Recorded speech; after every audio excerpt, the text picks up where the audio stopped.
தீபாவளி பண்டிகையை கொண்டாட தாம்பரத்தில் இருந்து சிறப்பு ரயில்கள் இயக்கப்படுவதால் பயணிகள் ஏராளமானோர் குவிந்துள்ளனர். கூடுதல் விவரங்களுடன் இணைகிறார் செய்தியாளர் ஜெய்சங்கர். விவரங்கள். அதாவது தீபாவளி பண்டிகை நாளை மறுநாள் திங்கட்கிழமை கொண்டாடப்பட உள்ளது.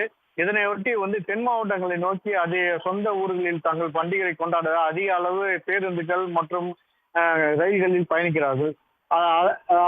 அதுபோல்தான் சென்னை அடுத்த தாம்பரத்திலிருந்து புறப்படும் சிறப்பு ரயில்களில் மாலை முதலே அதிக அளவில் ரயில் பயணிகள் பயணித்து வருகிறார்கள்.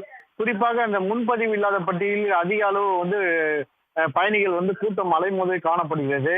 அதே போல சென்னை எழும்பூரிலிருந்து புறப்பட்டு வரும் ரயிலும் அந்த தாம்பரத்தில் நிற்கும் போது அதில் அதிக அளவு பயணிகள் முண்டியடிச்சு ஏறுகிறார்கள். அந்த முன்பதிவு இல்லாத பெட்டிகளில் அவர்கள் கூட்டம் நிற்கவே இடம் இல்லாத அளவுக்கு அதிக அளவு ஏறி அந்த படிக்கட்டில் தொங்கியவாறு செல்லும் காட்சிகளை பார்க்க முடிகிறது. இதற்காக போலீசார் ஒலிபெருக்கி மூலியமாக அந்த உள்ளே பயணிகளை உள்ளே செல்லுமாறு அவர்கள் அறிவுறுத்தி அவர்களை பாதுகாப்பாக உள்ளே அனுப்ப முற்படுகிறார்கள்.